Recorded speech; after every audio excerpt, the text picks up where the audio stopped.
Hello hi നമസ്തേ നമസ്കാരം. എല്ലാവരും സേഫായി തന്നെ ഇരിക്കുന്നു എന്ന് വിശ്വസിക്കുന്നു. ഇന്ന് വളരെ പെട്ടെന്ന് തന്നെ തയ്യാറാക്കിയെടുക്കാവുന്ന എല്ലാവർക്കും ഇഷ്ടപ്പെടുന്ന നേന്ത്രപ്പഴവും ഗോതമ്പ് പൊടിയും ഒക്കെ ഉപയോഗിച്ചിട്ടുള്ള ഒരു ഇൻഡ്രിയപ്പത്തിൻ്റെ റെസിപ്പിയാണ് അമ്മ പരിചയപ്പെടുത്തുന്നത്. ചാനൽ സബ്സ്ക്രൈബ് ചെയ്യുന്ന കാര്യം നിങ്ങൾ മറക്കരുത്. നമ്മുടെ വീഡിയോസ് കാണുന്ന പലരും സബ്സ്ക്രൈബ് ചെയ്യാതെയാണ് കാണുന്നതെന്നാണ് നമുക്ക് മനസ്സിലാവുന്നത്. അതുകൊണ്ട് തന്നെയാണ് ഞാൻ വീണ്ടും റിക്വസ്റ്റ് ചെയ്യുന്നത് കേട്ടോ. ഒന്ന് സപ്പോർട്ട് ചെയ്തേക്കണേ പ്ലീസ്.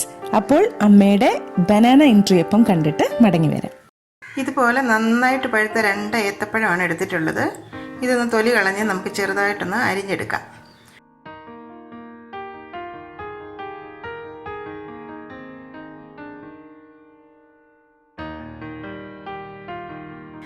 ഇതുപോലെ അങ്ങ് അരിഞ്ഞെടുത്തിട്ടുണ്ട്. ഒരു പാനിലേക്ക് 1 ടീസ്പൂൺ നെയ്യ് ഒന്ന് ചേർത്ത് കൊടുക്കാം. 1/2 ടീസ്പൂൺ കറുത്ത എള്ളും കൂടി ചേർത്ത് കൊടുക്കാം. എള്ളൊക്കെ നന്നായിട്ടൊന്ന് മൂത്ത് ഒന്ന് പൊട്ടിത്തിറങ്ങുന്ന സമയത്ത് അതിലോട്ട് നുറുക്കി വെച്ചിരിക്കുന്ന ഏത്തപ്പഴം കൂടി ചേർത്ത് കൊടുക്കാം. ഒന്നങ്ങ് വഴറ്റിയെടുക്കണം. പഴമൊക്കെ ഒന്ന് വഴറ്റി വന്നു കഴിഞ്ഞാൽ അതിലോട്ട് 1/4 കപ്പ് തേങ്ങ ചിരകിയത് കൂടി ചേർത്ത് കൊടുക്കാം. ഇനി ആ പഴവും തേങ്ങയും എല്ലാം കൂടി ആ നെയ്യിൽ കിടന്ന് ഒന്നും കൂടി ഒന്ന് വരണ്ട് വരണം. ഇത്രയും മതി. ഇതിനി നമുക്കൊരു സൈഡിലേക്ക് അങ്ങ് മാറ്റി വെക്കാം. ഒരു ബൗളിലേക്ക് 1 കപ്പ് ഗോതമ്പ് പൊടി ചേർത്ത് കൊടുക്കാം. 2 ടേബിൾ സ്പൂൺ റവ കൂടി ചേർത്ത് കൊടുക്കാം. നമ്മൾ ഗോതമ്പിലാണല്ലോ ഇത് ചെയ്യുന്നത്. അപ്പം നമുക്കതിൻ്റെ ആ ഒരു ഗോതമ്പിൻ്റെ ഒട്ടലൊന്നും വരാതിരിക്കണമെങ്കിൽ ഇതുപോലെ റവയും കൂടി ചേർക്കുമ്പോഴാണ് കറക്റ്റായിട്ടൊരു ടെക്സ്ചർ നമുക്ക് കിട്ടുന്നത്. ഒന്നങ്ങ് മിക്സ് ആക്കി എടുക്കാം.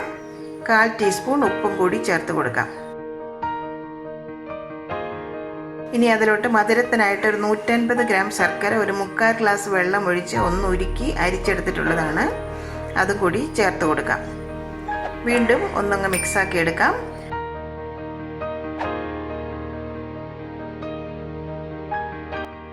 അതിലോട്ട് 1/2 ടീസ്പൂൺ ഏലക്കാപ്പൊടി കൂടി ചേർത്ത് കൊടുക്കാം. 1 ടീസ്പൂൺ തേങ്ങാക്കൊത്ത് അതും കൂടി ചേർത്ത് കൊടുക്കാം. അപ്പോൾ നമുക്ക് ഇടയ്ക്കൊന്ന് കടിക്കാൻ കിട്ടുമ്പോൾ നല്ലൊരു സ്വാദാണ്.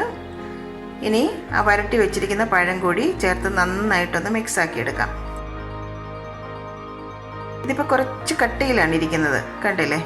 കുറച്ചും കൂടി നമുക്കൊന്ന് ലൂസാക്കി എടുക്കണം. അതുകൊണ്ട് 1 ഗ്ലാസ് തിളപ്പിച്ചരച്ച വെള്ളം കൂടി ഒന്ന് ചേർത്ത് കൊടുക്കാം. ഇതിപ്പോൾ കറക്റ്റ് ഒരു പരുവമായിട്ടുണ്ട്. ഈ ഒരു കൺസിസ്റ്റൻസി വേണം നമ്മുടെ ആ ഒരു മിക്സ് റെഡിയാക്കി എടുക്കാൻ. ഇനി ഏതെങ്കിലും ഒരു പ്ലേറ്റിലേക്ക് കുറച്ച് നെയ്യൊന്ന് തൂത്ത് കൊടുക്കാം. ഞാനിപ്പോൾ ഇവിടെ ഇതുപോലെ ഒരു സ്റ്റീൽ പ്ലേറ്റാണ് എടുത്തിരിക്കുന്നത്. ഒരു പാത്രത്തിൽ കുറച്ച് വെള്ളം ഞാൻ തിളയ്ക്കാൻ വെച്ചിട്ടുണ്ട്.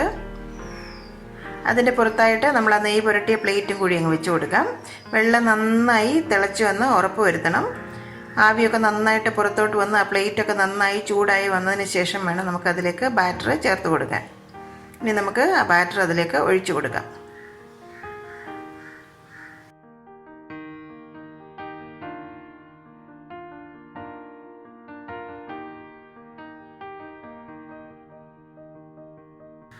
ഇനി ഇതൊന്ന് അടച്ചു വെച്ചിട്ട് 20 മിനിറ്റ് ഒരു ഹൈ ഫ്ലെയിമിൽ നമുക്കിതൊന്ന് സ്റ്റീം ചെയ്തെടുക്കണം.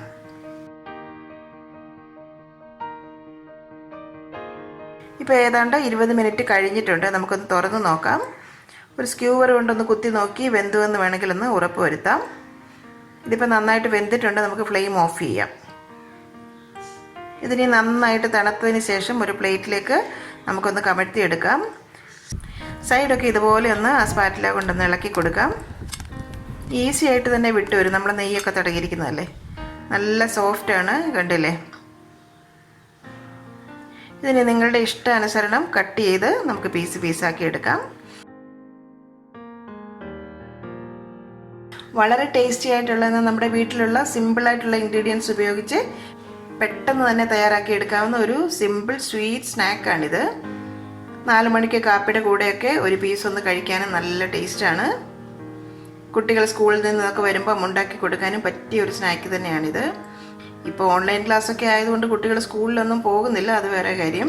എങ്കിലും വീട്ടിൽ തന്നെ ആകുമ്പോൾ കുട്ടികൾക്ക് വിശപ്പും കൂടുതലല്ലേ. വളരെ ഹെൽത്തിയുമാണല്ലോ. ഏത്തപ്പഴവും ഗോതമ്പും ശർക്കരയൊക്കെ അല്ലേ നമ്മൾ ഇതിനകത്ത് ചേർത്തിരിക്കുന്നത്.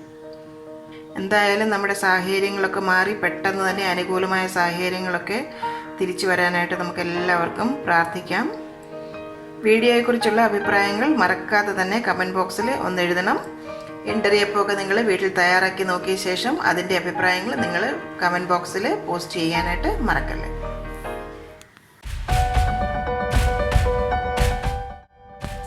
കറി വിത്ത് അമ്മയിലെ അമ്മയുടെ ഇന്നത്തെ റെസിപ്പി നിങ്ങൾക്ക് ഇഷ്ടമായെന്ന് ഞങ്ങൾ പ്രതീക്ഷിക്കുന്നു. നിങ്ങൾ ആഗ്രഹിക്കുന്ന ഏതെങ്കിലും റെസിപ്പി അമ്മ വഴി കാണാൻ നിങ്ങൾക്ക് താല്പര്യമുണ്ടെങ്കിൽ ഞങ്ങളെ തീർച്ചയായും ഫീഡ്ബാക്സ് വഴി അറിയിക്കണം.